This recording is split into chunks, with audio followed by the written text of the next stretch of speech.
Have you ever wondered why some people seem to attract wealth and opportunity effortlessly, while others spend their entire lives running, yet never arrive?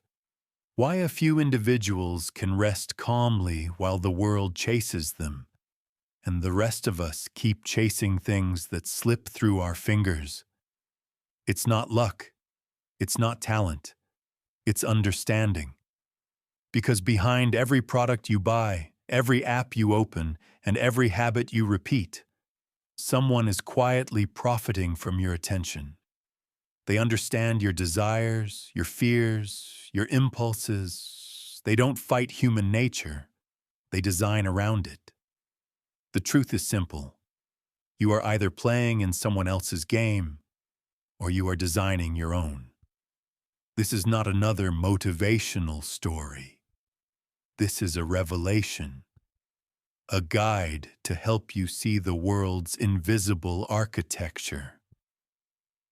To understand human nature so deeply that money, opportunity, and influence begin to flow toward you naturally. Welcome to Understanding Human Nature, the art of designing the game. Forward, there's an uncomfortable truth that few people realize. Most of us spend our lives playing in games designed by others. Social media defines what we enjoy. Companies define what success looks like. Society defines what we should dream of. We hustle harder. We run faster. And yet, we remain trapped inside someone else's system. The difference between the rich and the poor, the powerful and the powerless, is not effort. It's understanding human nature. When you understand how people think, desire, fear, and decide, you begin to see the hidden structure of the world, the currents beneath the surface where money, attention, and influence flow. This audiobook is not about greed. It's about awareness and mastery. How to move from being a mere participant to becoming the designer of your own game. If you've ever wondered why some people attract opportunities effortlessly while others chase endlessly, this book will answer that. Now, take a deep breath. Let's begin. Chapter 4. The 3 levels of capital: debt, equity, and collective leverage. Every dream needs energy to become real. In business, that energy takes the form of capital, the power to move an idea into motion. But not all capital is created equal. Some tie you down, some set you free, and some multiply beyond anything you could imagine. To understand how money truly works, you must understand the 3 levels of capital. 3 different games played by 3 different types of people. Level 1, the game of debt, betting with your own blood. The first level is the oldest and most painful, using your own money, or worse, money you borrowed. You see a business idea.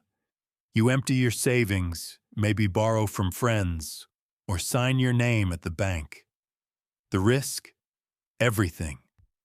If it fails, you lose not just money, but time, trust, and peace. This is how most people start. They carry the burden alone, convinced that control means security. But debt is a chain made of hope and fear.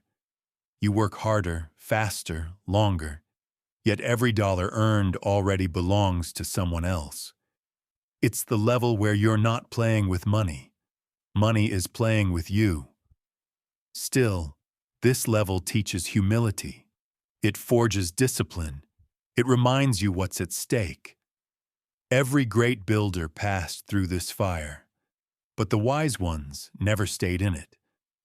Level 2, the game of equity, using other people's money. At the second level, something shifts. You stop saying, "I must do everything myself," and start saying, "I will build something others want to be part of." Here, You no longer carry the full risk alone. You invite others to invest, not out of pity, but out of vision. You create a plan. You tell a story. You promise a future. In return, they give you capital, and you give them a piece of the dream. This is the equity game, the art of turning belief into currency. When you use other people's money responsibly, you create a network of shared destiny. You still take risk, but now you take it with allies. And even if the venture fails, you've built something more valuable than profit: trust, leadership, and reputation. Because investors don't just fund projects, they fund people who can see what others cannot. Level 3. The game of collective leverage, earning from the system itself. The third level is rare. It's where you move beyond using your own money, or even other people's money, and begin earning from the flow of everyone's money. This is the game of the creator of markets. You no longer sell products. You sell platforms. You no longer chase customers. You create ecosystems where customers chase opportunity. Think of a company that lists shares on a stock exchange. Think of a crowdfunding platform. Think of a digital marketplace that connects millions of sellers and buyers and earns a tiny percentage from each transaction. That's collective leverage. Wealth born not from what you sell, but from what others build inside your system. At this level, capital becomes infinite, because it's not tied to your labor or your lifetime. You own the river, not the bucket. The secret of multiplication. Each level of capital builds on the last. 1. Debt, you risk your own blood. 2. Equity, you risk shared belief. 3. Collective leverage. You build a structure where others' efforts fuel your vision. Most people never move past the first level. They stay small because they cling to control. But control is an illusion if you have no system. Freedom only begins when you trust structure more than effort. Real-world reflection. Think of the great builders of our age. Airbnb doesn't own hotels. Alibaba doesn't hold inventory. Uber doesn't own cars. They understood something profound. You don't have to own the assets. You just have to design the bridge that connects them. They built the bridge, and the world crossed it. This is the highest level of capital, owning the bridge. Because when you own the bridge, every traveler becomes your partner. Every transaction becomes your gain, and every success within your system expands your wealth effortlessly. Checklist of awakening. Take a deep breath and ask yourself, which level of capital am I operating in right now? What's one move that could shift me to the next?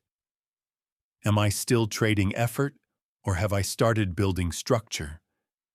Remember, the poor think of earning, the middle class think of saving, but the rich think of multiplying. And multiplication is not magic, it's design. Closing reflection. True wealth is never about owning everything. It's about owning the flow that makes everything move. Design the system once, and it will feed you for years. Because in the game of wealth, those who play may win occasionally, but those who design win forever. Chapter 5. Selling shovels during the gold rush. The year was 1849. Tens of thousands of men crossed deserts, mountains, and oceans, chasing the golden promise of California. They sold their homes, their farms, and even their future for a chance to dig in the dirt and find fortune. And yes, some found gold. A few became legends, but most returned home empty-handed, broken and forgotten. Yet amid that chaos, a few men quietly grew rich, not by digging for gold, but by selling shovels. The parable of the gold rush. While miners were gambling with sweat and luck, merchants sold them the tools they needed: picks, pans, ropes, boots, maps, food, and tents. Every day, the miners faced uncertainty, but the merchants faced steady income. For every dreamer who struck gold, there were hundreds who paid for a shovel. That's when the truth became clear. In every gold rush, the real gold is in the people chasing it. And that truth still shapes the modern world. The digital gold rush today, the gold is no longer hidden in the mountains. It's in attention, data, and dreams. Millions of people are digging for success online, selling, streaming, trading, creating, hoping to go viral. And once again, a small number of people grow wealthy, not by competing with the crowd, but by building the tools that everyone else needs. Influencers buy microphones, lights, and editing apps, made by someone who sold shovels. Traders pay for platforms, signals, and bots, created by someone who sold shovels. Entrepreneurs buy courses, software, and automation tools, designed by someone who sold shovels. The faces change, the technology evolves, but the principle is eternal. The surest profit comes from empowering others' pursuit of profit. How to sell shovels in your era. Step 1. Identify the rush. Where are people chasing opportunity right now? Is it in AI tools, online education, real estate, health, content creation, or crypto? Find the area where millions are already running. Step 2. Watch their pain points. Where do they struggle, waste time, or feel uncertain? That's where your shovel belongs. Step 3. Design the tool, not the treasure. Don't compete for attention. Make something that attention seekers need. Maybe it's a product, a template, a piece of code, or even knowledge packaged clearly. Step 4. Make it repeatable. A single shovel is a sale. A repeatable process is a system. A system that grows without you is freedom. Modern examples. Airbnb doesn't rent rooms. It provides the platform for others to rent rooms. Shopify doesn't sell products. It sells the storefront that lets others sell. YouTube doesn't create videos. It provides the arena for billions of creators. OpenAI doesn't make content. It offers the engine that powers it. Each of them sells the shovel, and millions of others rush to dig. That's the difference between chasing opportunity and architecting opportunity. Mindset shift. From competitor to enabler. Most people ask, how can I beat the competition? But the wise ask, how can I help everyone compete through me? When you become the enabler, you move from scarcity to abundance. Instead of fighting for a share of the market, you create the infrastructure the entire market depends on. That's when you stop earning from transactions and start earning from systems. Practical reflection. Take a minute and write this down. What gold rush am I seeing right now? What tools or knowledge do people desperately need? How could I design something that saves them time, effort, or confusion? Even a small, simple tool, a spreadsheet, a template, a guide, can become a shovel if it solves a real pain point. And once people start using your tool, you don't just earn their money, you earn their trust. Trust is the rarest currency in the modern economy. The law of indirect wealth. Direct wealth comes from doing. Indirect wealth comes from enabling others to do. Direct wealth is labor. Indirect wealth is leverage. The world doesn't reward those who shout the loudest. It rewards those who quietly build what everyone needs. When you stop chasing gold and start designing shovels, you move from the uncertainty of luck to the predictability of structure. Closing reflection. Remember this simple truth. Every dreamer needs a tool. Every tool maker needs a dreamer. When you connect those two forces, you build an ecosystem, and ecosystems print wealth automatically. You don't have to chase trends. You just have to understand people. Because once you see where desire flows, you can stand still and let abundance come to you. Chapter 6. Franchising. Selling the model, not the product. Every successful entrepreneur eventually faces a choice: to keep working inside the business or to build a system that others can work within. The first path makes you money. The second makes you freedom. That second path is the art of franchising, not merely selling a product, but selling the blueprint that makes that product possible. The shift from selling to scaling.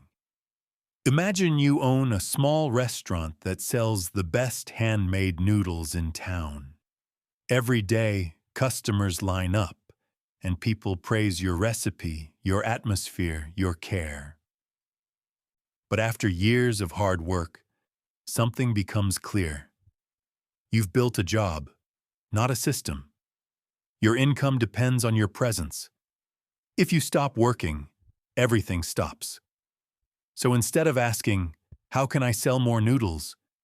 you ask, "How can I teach others to sell noodles like me?" That question changes everything, because now you're not just a cook. You're a creator of replicable success. The power of a replicable model. A business that can't be replicated is a prison. A business that can be replicated is a kingdom. McDonald's doesn't just sell burgers. It sells a method, a process, a guarantee of consistency.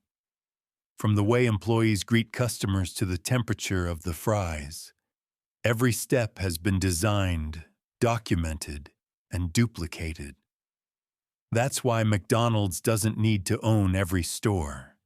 It owns the system behind every store. When people buy a franchise, they're not just buying food or coffee or clothes. They're buying certainty. And certainty is the most expensive product on earth. Turning your craft into a system. So how do you move from a single business to a scalable model? Start with 3 questions. 1. What part of my process produces consistent results? 2. How can I turn that process into a set of steps others can follow? 3. What tools, training, or branding would help others reproduce my results? When you answer those, you move from operator to architect. It's not about perfection. It's about predictability. People don't buy your genius. They buy the structure that allows ordinary people to create extraordinary outcomes. The hidden wealth in standardization. Most people underestimate the value of standardization. But think about it. If 10 different people can produce the same result using your method, you've created multiplication. You can now train, license, and duplicate. And every duplication expands your reach without expanding your workload. That's the heart of franchising. When your system runs independently of your presence, you no longer have to chase growth. Growth starts chasing you. The difference between a product and a model. A product dies when the transaction ends. A model lives every time the product is recreated. One sells once, the other sells forever. A single cafe earns from cups of coffee. A franchise earns from fees, supplies, training, and branding. each a steady river of income. That's why smart businesses don't compete for customers. They compete for partners. Every franchisee becomes both your student and your revenue stream. They're not just buying into your idea, they're helping you expand it. Case study: the Ban Kuan Master. Let's bring this closer to home. Imagine a local chef who sells Vietnamese Ban Kuan for 15,000 dong per plate, earning 5,000 in profit. To make 100 billion dong, they would need to sell 20 million plates. Impossible in one lifetime.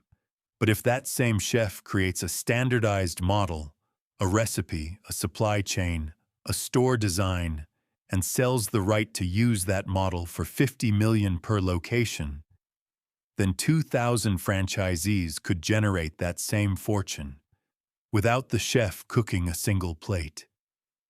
That's not luck. That's architecture. And it's available to anyone who can document their process clearly enough that someone else can succeed with it. The emotional resistance.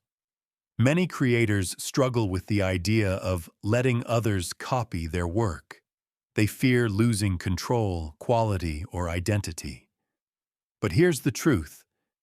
Your true power lies not in doing everything yourself, but in building a culture that protects your standard even when you're not there. Think of it like music. When a song becomes a franchise, others can play it, sing it, and spread it. But the composer still earns every time it's performed. That's how systems outlive individuals. That's how your idea becomes legacy. Reflection. The builder's exercise. Take 1 minute.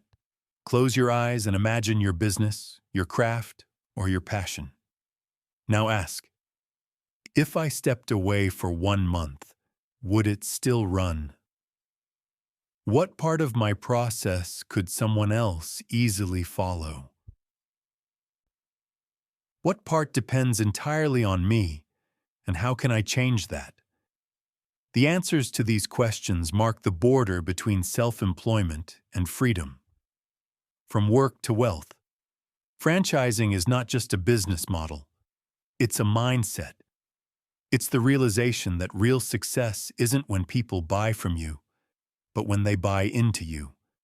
Your brand, your story, your structure. That's what multiplies wealth. That's what makes your presence optional, but your impact infinite. So instead of asking, how can I earn more? Ask, how can I make my system earn, even when I'm not there? Because that's the ultimate freedom. And that is the power of selling the model, not the product. Chapter 7. The Power of Attraction. How to make customers come to you. Most people spend their whole careers chasing customers. They run campaigns, send messages, post endlessly, discount constantly. They chase, chase, chase, until exhaustion feels like strategy. But the greatest businesses in the world don't chase. They attract. They make people come to them, willingly, eagerly, almost irresistibly. The secret? They understand a law older than marketing itself. Humans move not toward pressure, but toward magnetism. The law of magnetism. When you push, people resist. When you pull, they lean closer. Think about gravity. The sun doesn't chase the planets. It simply burns with such intensity that everything orbits around it. Your brand, your message, your presence must become like that, a center of gravity so bright that people feel drawn to you without being told to move. This is the power of attraction. Stop pursuing, start positioning. Chasing is external. Attraction is internal. Chasing says, please look at me. Attraction says, here is who I am. If this speaks to you, welcome.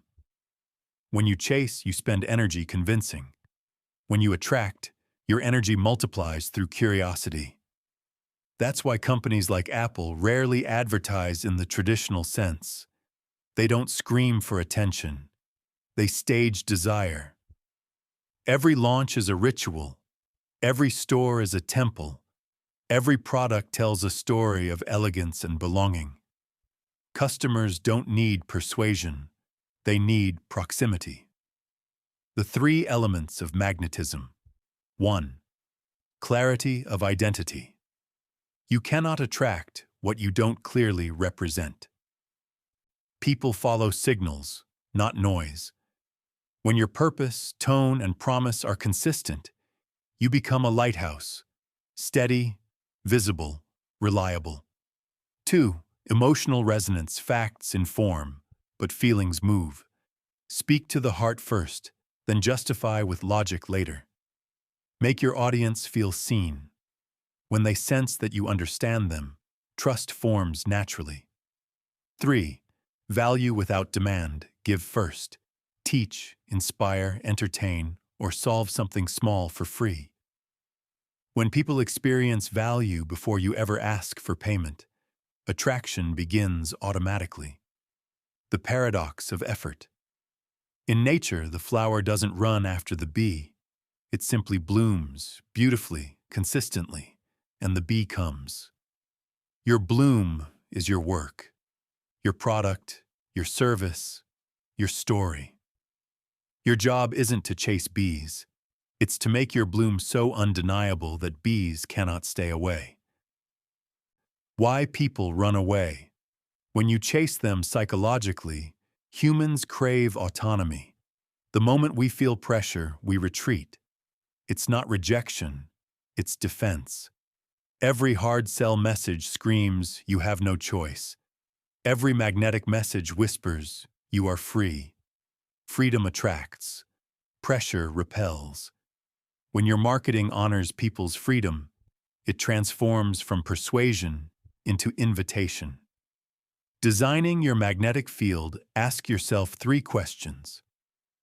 What emotion do people consistently feel when they interact with me or my brand? What kind of people naturally resonate with what I create? How can I amplify that feeling and make it visible to more of them? Attraction begins where authenticity and visibility meet. You don't have to appeal to everyone, only to those whose hearts beat at the same rhythm as yours. From noise to signal, in the crowded marketplace of today, attention is scarce. But clarity cuts through clutter. The more specific your voice, the stronger your magnet. People aren't drawn to generalists. They're drawn to those who embody something exact. If you stand for everything, you stand for nothing. But when you stand firmly for one thing, the world knows exactly where to find you. Real examples of magnetism. Nike sells not shoes, but identity. Just do it is a mirror for human courage. Starbucks doesn't sell coffee. It sells belonging, the third place between work and home. Tesla doesn't sell cars. It sells the future. Wisdom audiobook, if we do it right, doesn't just share stories. It shares awakening. Magnetic brands don't compete for attention. They become symbols of something people already desire. The magnetic mindset. Here's a simple truth. You never need to beg for attention when you embody value. Become the person, the brand, or the idea that represents what people aspire to be. Let your work speak in silence. Let results become your advertisement. Because attraction isn't a strategy, it's a consequence. Reflection. The lighthouse exercise. Take a few quiet moments. Close your eyes and imagine yourself as a lighthouse on a dark shore. Ask yourself, what light am I shining? Who am I guiding? Is my light steady or flickering with confusion? Every post you write, every product you build, every story you tell is either strengthening your beam or dimming it. Consistency builds trust. Trust builds attraction. Closing thoughts. To attract, you must first become. To become, you must align every action with your truth. You don't need louder marketing. You need clearer meaning. The world doesn't chase the loudest voice. It gathers around the clearest signal. So stop running after customers. Stand firm in who you are. Speak your message with honesty and light your flame. Soon, you'll realize those you were once chasing are now the ones finding their way to you. Chapter 8. Building a Magnetic Brand. The Art of Story and Emotion. Every brand that endures tells a story. Not a story of products or profits, but a story of emotion, of what it feels like to belong. You may forget a logo. You may forget an advertisement. But you will never forget how a brand makes you feel.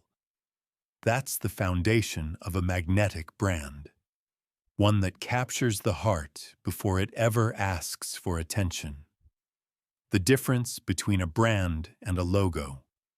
A logo is a symbol. A brand is a sensation. A logo says, "Here we are." A brand whispers, "This is who you are when you're with us." You can't buy that kind of connection. You must earn it through consistency, emotion, and authenticity repeated 1,000 times. A brand isn't what you say about yourself. It's what people feel about themselves because of you. The 3 layers of a magnetic brand. 1. Identity, who you are, your mission, tone, and essence. The core truth that doesn't change, even when trends do. It's your heartbeat, clear, constant, and human. 2. Story, what you stand for. Every strong brand is built on a narrative. Apple speaks of creativity and rebellion. Nike speaks of courage and discipline. Wisdom Audiobook speaks of self-discovery and growth. Stories unite people faster than products ever could. 3. Emotion, what people feel around you. Emotion turns information into connection. It transforms customers into believers. A good story explains.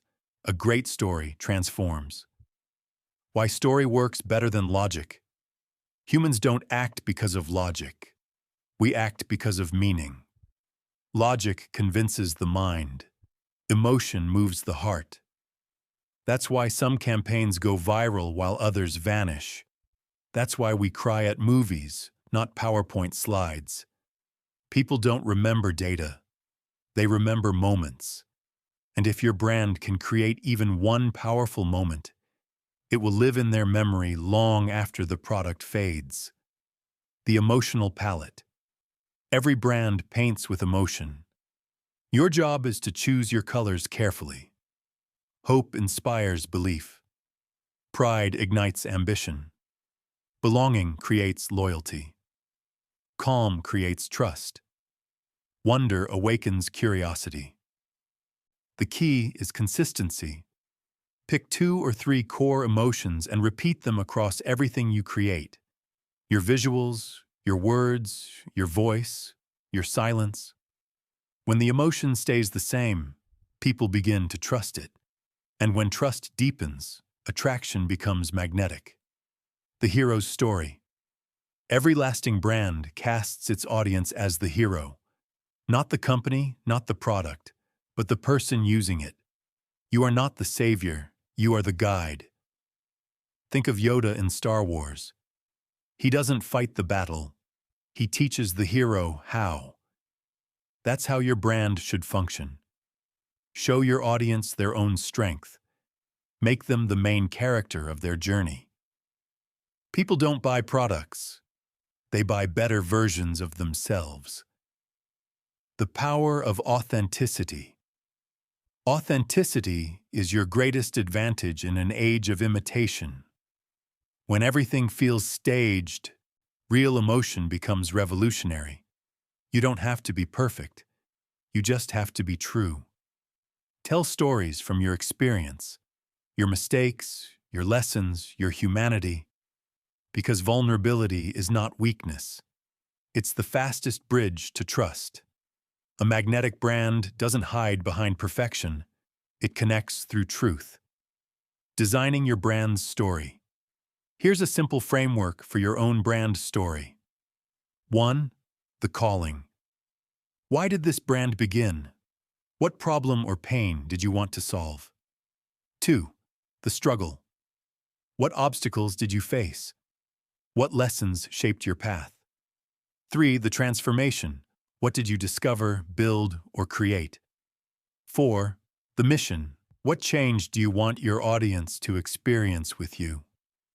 Tell this story over and over, not through one long speech, but through small, consistent moments across your platforms. Each post, each video, each interaction should echo this same heartbeat. That repetition is what turns noise into identity. Examples of emotional branding.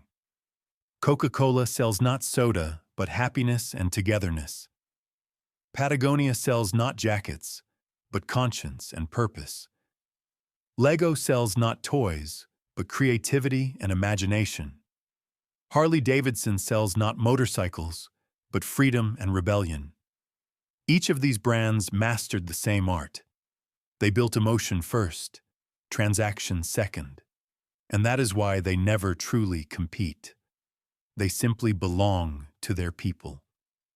Reflection, the mirror exercise. Close your eyes for a moment and ask, what emotion do I want people to feel when they think of me or my brand? What story am I telling, intentionally or accidentally? If my brand disappeared tomorrow, what emotion would people miss? Write down your answers. These are the roots of your magnetism. Closing thoughts. A magnetic brand is not built overnight. It grows like a relationship, slowly, sincerely, through shared emotion. When people see themselves reflected in your story, you don't have to sell, they join. You don't have to persuade, they believe. And belief is the strongest currency on earth. So craft your story with care. Speak with honesty. Stay emotionally consistent. Because when your message becomes a mirror, the world will gather around it. Chapter 9.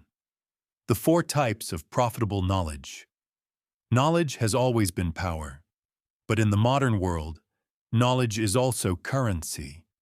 It can build careers, launch movements, and multiply fortunes. The difference between those who thrive and those who struggle isn't how much they know, but what kind of knowledge they hold and how they choose to use it. The evolution of knowledge. Once upon a time, knowing how to do something was enough.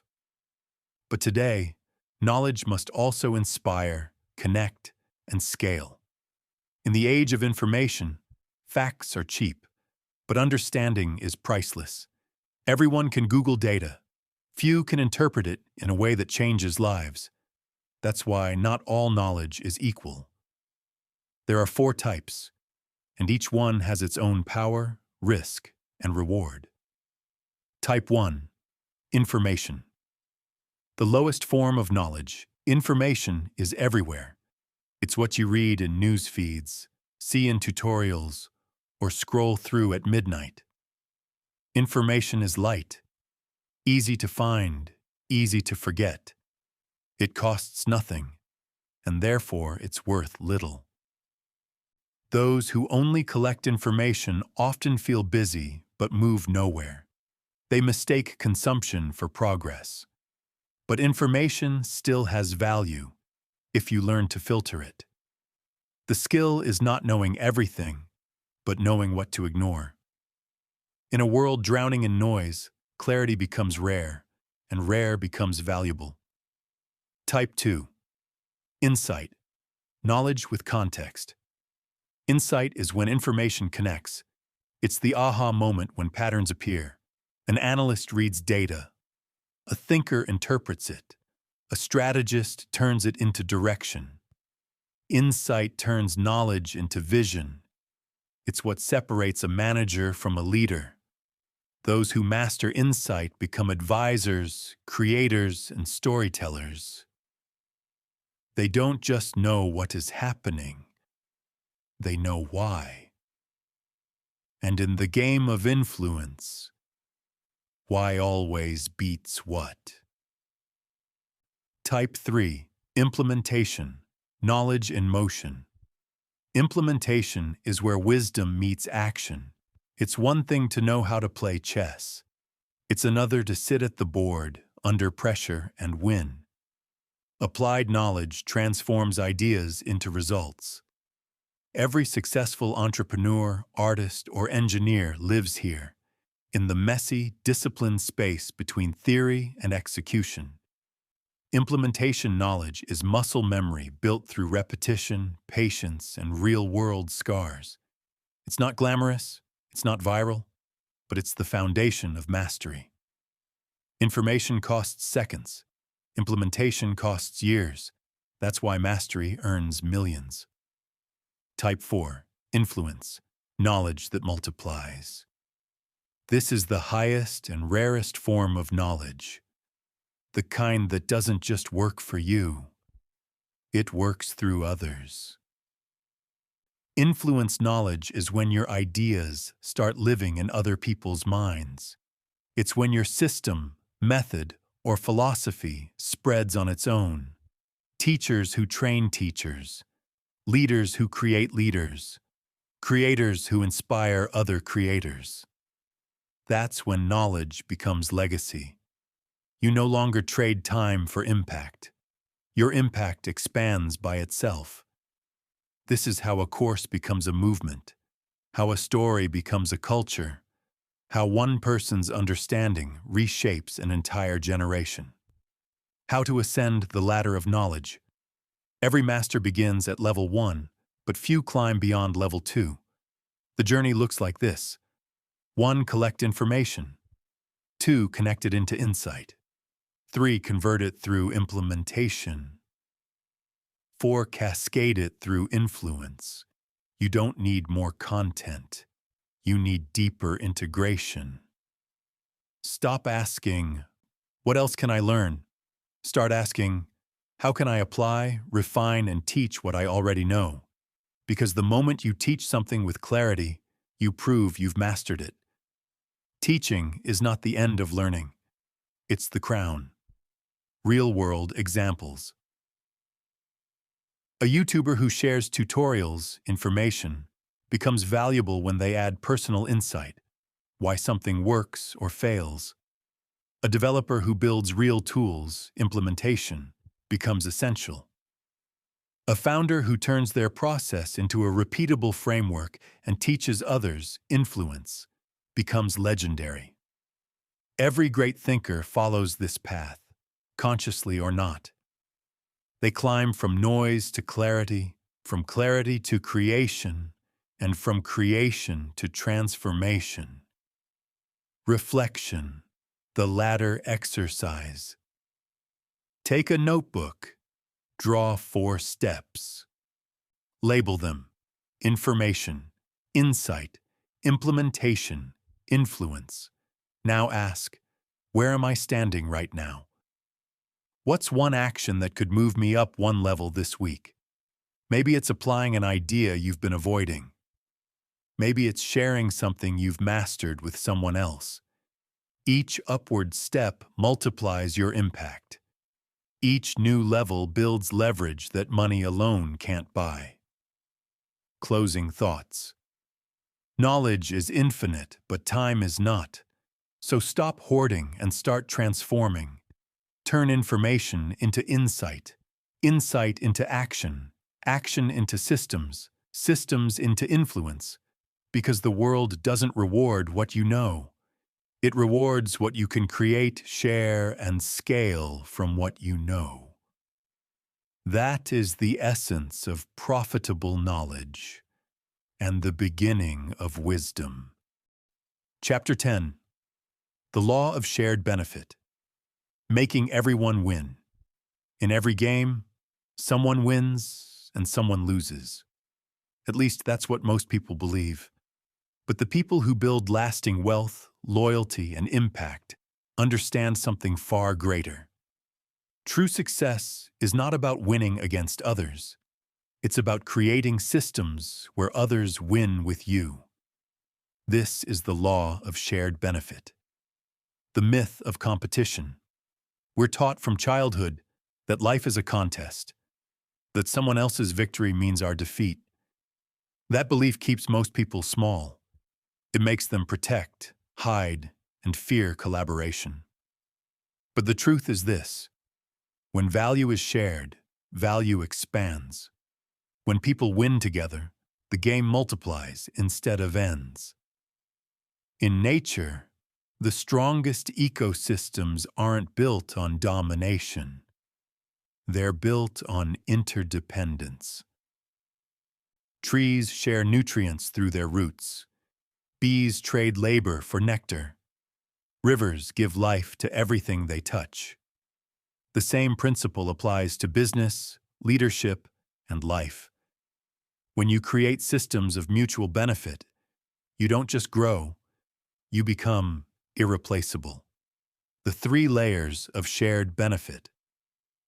1. Internal sharing. Within your team, your people must feel that their success is tied to yours, not just through salary, but through shared purpose. When teammates grow together, trust replaces fear, and performance becomes self-driven. 2. External sharing. With your customers. A transaction turns into a relationship the moment the customer feels they've gained more than they paid for. When people feel rewarded, they return, not because they must, but because they want to. 3. Systemic sharing. With the ecosystem. The highest level is when your company, brand, or idea benefits everyone it touches: partners, suppliers, communities. At that point, your presence enriches the entire network, and the network sustains you in return. That is how you move from linear growth to exponential expansion. Why greed limits growth? Greed wants more for me. Wisdom wants more for all. Greed extracts until the soil is empty. Wisdom cultivates so the soil produces forever. Look around. Companies that exploit burn out. Brands that empower endure. Shared benefit is not idealism, it's long-term strategy. Because when others thrive inside your system, they defend and expand it for you. Examples of shared benefit in action. Shopee and Amazon built empires by helping millions of sellers earn. YouTube shares ad revenue. Creators build audiences, and the platform grows with them. Open-source communities thrive because contributors give freely, and innovation compounds beyond any single company. Each of these systems succeeds not because one side wins, but because every side advances together. Designing a win-win ecosystem. Ask yourself, how can I make my customers' growth my growth? How can I make my team's success my success? How can I turn competition into collaboration? When you start designing around these questions, you stop playing zero-sum games. Instead of chasing temporary profit, you begin building permanent momentum. The law of reciprocity. There's a hidden current that flows through all human behavior.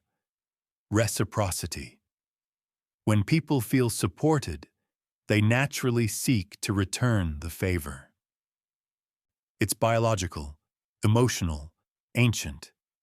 That's why generosity is not a weakness. It's leverage. Give value, and value will circle back in unexpected ways. Maybe not tomorrow. Maybe not from the same person, but it will return, amplified. What you make others feel is the seed of what you will one day receive. Practical reflection. Take a moment to write down everyone involved in your current project. Clients, collaborators, suppliers, partners, even competitors. Now ask yourself, what can I do this week that makes their life easier, their results better, or their reputation stronger? You might be surprised how quickly the energy shifts.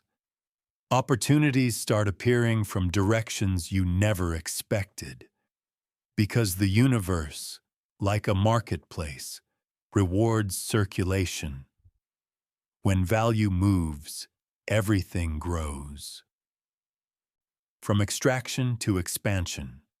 There are two ways to grow. Extractive growth. Take more from the same people until they have no more to give. Expansive growth. Create more opportunities so everyone gains together. Extractive systems collapse under their own weight. Expansive systems evolve into networks, then into movements. Shared benefit is the invisible glue that holds movements together. It transforms business into community, and community into legacy. The emotional return. When everyone wins, you earn more than money. You earn meaning. You sleep with calm. You lead with pride. You inspire loyalty that no competitor can buy.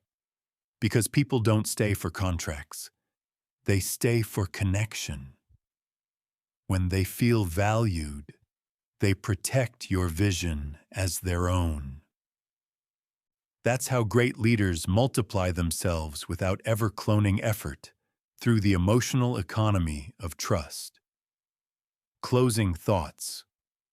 The law of shared benefit is not just a principle, it's a worldview.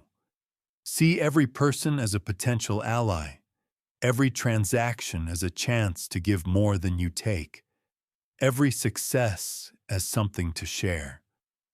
Because the moment you design a world where others rise with you, you'll never run out of momentum, allies, or meaning. You will no longer compete inside someone else's game. You'll create one where everyone wins. And that is how you build a legacy that outlives fortune. Chapter 11. Overcoming Human Nature. Mastering yourself before mastering the game. Every system you try to master, money, markets, business, leadership, is ultimately built on one foundation: human nature. But here's the paradox. Before you can master others, you must first master yourself, because your biggest competitor is not the world. It's your own psychology, the invisible enemy. Within human nature is full of contradictions. We crave change, but fear discomfort. We dream of success, but resist effort. We want connection, but protect ego. These forces live in all of us, and if you don't understand them, they quietly steer your choices every day. It's not the market that stops most people. It's emotion, fear of failure, impatience for results, ego that demands approval instead of truth. The game is never out there. It's in here. The three shadows of human nature. 1. Laziness, the comfort trap. Every person is wired to conserve energy. We avoid the unknown because comfort feels safe, but comfort is a silent killer of growth. The longer you stay in it, the smaller your potential becomes. The cure is movement. Small, consistent actions that rebuild discipline. Action breaks inertia. Inertia destroys dreams. 2. Fear, the illusion of safety. Fear whispers, wait until you're ready. But readiness never comes. Fear protects the ego, not the soul. The truth? Growth feels like danger because it threatens who you used to be. Every time you move through fear, your future expands. 3. Pride, the wall between you and truth. Pride is seductive. It convinces you that learning is beneath you, that feedback is insult, that you already know enough. But pride blinds you to correction, and without correction, no one evolves. These are the three shadows every creator, leader, or dreamer must confront. Ignore them, and you stay a prisoner. Face them, and you become the architect of yourself. The discipline of self-mastery. Self-mastery begins with one habit: observation. Before you can control anything, you must first see it clearly. Watch your impulses without judgment. Observe your emotions as data, not identity. When anger rises, don't fight it, study it. When laziness whispers, don't obey, question it. When pride appears, remember, even the wise forget sometimes. Awareness is the sword that cuts through illusion. It's the skill that separates masters from amateurs in every field. Because you can't command what you can't observe. The power of self-interruption. Every time you catch yourself repeating an old pattern, pausing before reacting, breathing before replying, thinking before scrolling, you reclaim a small piece of freedom. That's the art of self-interruption. You stop being a passenger in your own mind and start becoming its pilot. Over time, this habit compounds into clarity, confidence, and calm. And clarity is the ultimate competitive advantage. Emotional intelligence, the true currency of leadership. In the modern world, technical skill gets you in the room, but emotional mastery keeps you there. People follow calm energy. They trust those who stay centered in chaos. That's why emotional intelligence, EQ, has become the highest form of strategic power. When you can manage your state, you can influence any state around you. When you can stay composed in storms, you become the shelter everyone seeks. The calmest person in the room always has the most control. The mirror principle. Everything you attract, every partnership, conflict, or pattern is a reflection of something inside you. If you keep meeting the same obstacle, it's not bad luck. It's a lesson repeating itself. You don't change the mirror by shouting at it. You change yourself, and the reflection transforms automatically. That's how reality bends to inner mastery. Discipline over emotion. Human nature follows emotion. Wisdom follows discipline. Emotion says, I don't feel like it today. Discipline says, do it anyway. Discipline is not punishment. It's alignment. It's choosing what matters most over what feels easy now. You can't control feelings, but you can control follow-through. And follow-through, repeated over time, becomes identity. Every small act of discipline reprograms who you believe yourself to be. You start to see proof that you can trust yourself. And self-trust is the foundation of power. Reflection. The inner scoreboard. At the end of each day, ask yourself, did I control my emotions, or did they control me? Did I act from fear or from purpose? Did I react or respond? Write your answers without shame. Your honesty will hurt at first, but it will also heal. Because truth, even when painful, is the beginning of transformation. Closing thoughts.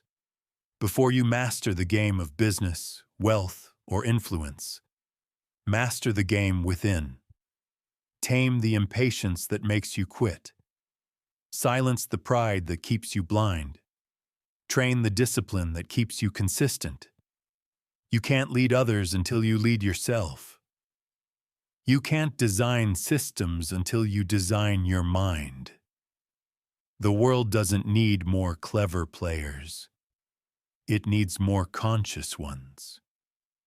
Because in the end, The greatest victory is not over others, but over the parts of you that once tried to hold you back. Chapter 12. Designing the game. Becoming the architect of systems, not the piece. In every era, the world is divided into two kinds of people: those who play the game and those who design it.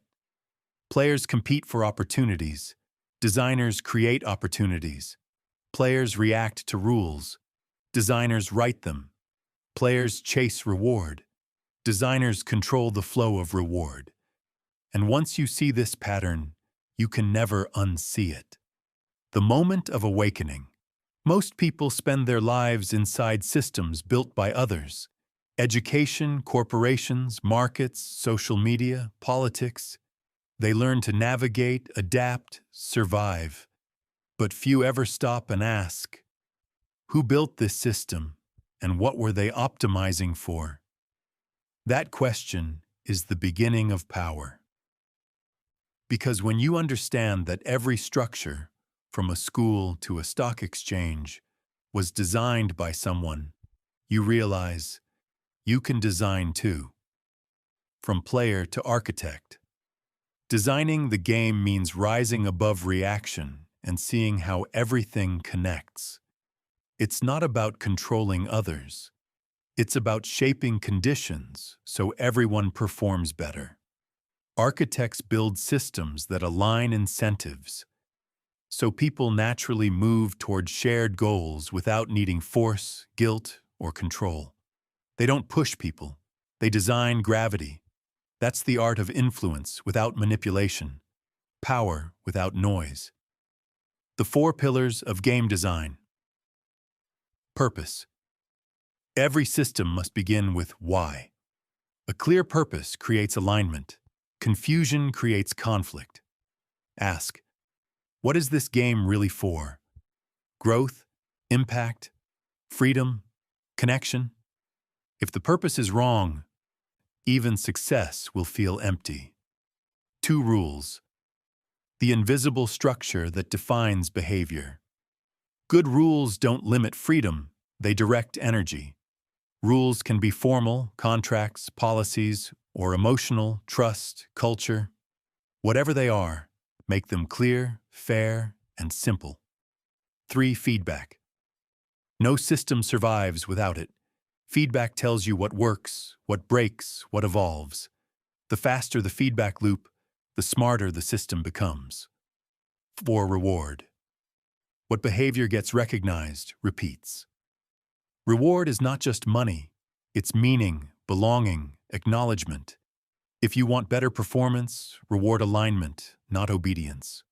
Together, these 4 elements form the skeleton of every human game. From families to companies to nations. How architects think. Architects don't see problems as obstacles. They see them as flaws in design. If people are confused, the system lacks clarity. If people are unmotivated, the reward is misaligned. If people cheat, the rules are poorly designed. Instead of blaming individuals, architects upgrade structures. They ask, how can I make it easier for people to do the right thing? That's the essence of great leadership. Designing in layers, every system operates on 3 layers. The visible layer, what people do. The structural layer, the rules that guide them. The psychological layer, the emotions that fuel them. Players only see the visible layer. Architects design all 3.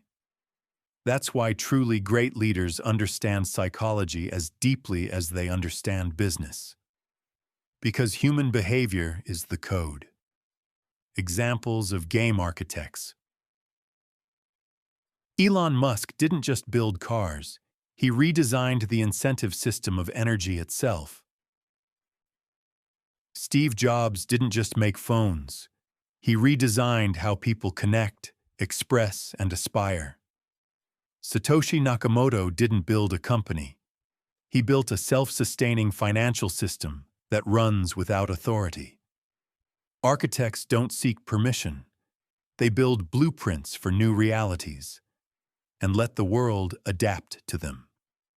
The courage to redesign, designing a new game means challenging the old one. It means questioning comfort, convention, and control. That's why most never do it. It's easier to keep playing. But every great transformation in history began when someone refused to keep following the script. The architect says, "If the game is unfair, I will build a better one. If the system is broken, I will design a new flow." That courage, to build instead of complain, is what turns thinkers into legends. The inner architecture. Before you design systems for others, you must design one for yourself. Your habits, your schedule, your focus. They are the architecture of your life.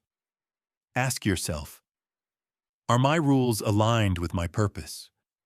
Do I reward the right actions or only the urgent ones? Is my feedback loop fast enough to learn from mistakes? You are both the architect and the player of your personal system. Design it wisely. Reflection. The blueprint exercise. Take out a sheet of paper and draw 3 columns. 1. The game I'm playing now. Job, project, business, lifestyle. 2. Who designed its rules? Was it society, culture, family, or me? 3. The game I want to design next. What values, freedom, and rewards would it have? This is not just a mental exercise, it's the first draft of your new reality. Because awareness creates design, and design creates destiny. The final lesson. Throughout this journey, you've learned how the world works, how money flows, how desire drives, how structure shapes behavior. But none of it matters unless you apply it with consciousness. To design a system that uplifts rather than exploits. To build a future that expands value, not drains it. To become not just a player chasing reward, but a creator who defines meaning. That's the final step of wisdom. Not just understanding human nature, but transcending it.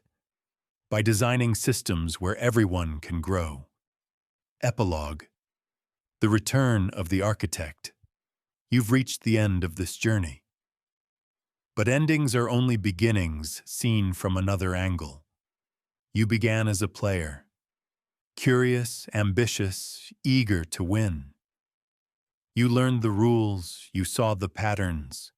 You felt the weight of human nature inside yourself. And then, somewhere along the way, you began to rise above it. You started to see the invisible architecture beneath the noise. How desire moves people. How systems shape destiny. How emotion governs logic. That moment of awareness is the moment you stop reacting to life and begin designing it.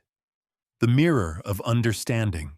Understanding human nature isn't about controlling others. It's about compassion. When you truly see how people think, feel, and struggle, you stop blaming and start guiding. You no longer ask, "Why are they like that?" You ask, "How can I design a space where they can grow?" Because wisdom doesn't shout. It designs quietly. It listens deeply.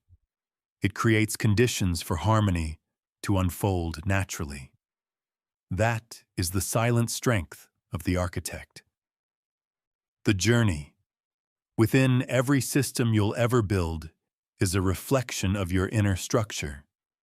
If your inner world is chaotic, your outer world will be fragile.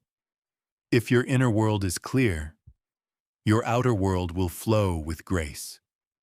So before you design the world, design your mornings, design your focus, design your thoughts, because every empire begins in the unseen architecture of the mind. Legacy beyond profit. When your work helps others win, your success becomes inevitable. When your system brings value to many, it outlives you. Legacy isn't built from stone or code. It's built from principles, and principles never decay. One day, someone will learn from your system, build upon it, and create something you could never imagine. That's how wisdom travels through time, not through memory, but through impact. The final reflection. Pause for a moment. Take a deep breath. Look at your life not as a sequence of events, but as a game you have the power to redesign. The board is yours.